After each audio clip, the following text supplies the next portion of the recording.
First one we discuss about pharmacotherapeutic action, which is a desired effect produced by a drug.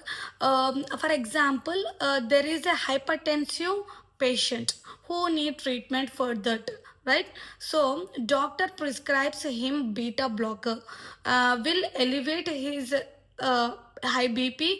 The reduction in the blood pressure is the effect which is required. Clear? So, and this can be achieved by taking the drug. So we can say it is a desired effect that is achieved by the taking a drug is called pharmacotherapeutic effect. Clear?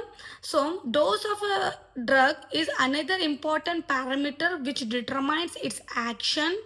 The second one is pharmacological actions.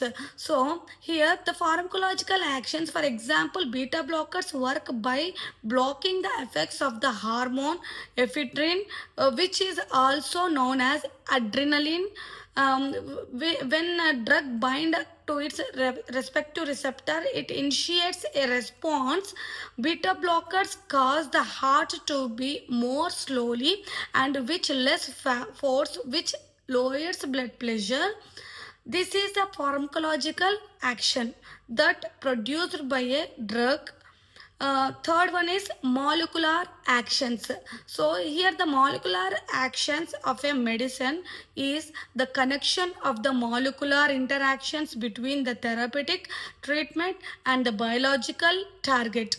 So example, receptor enzyme that yields the pharmacological response.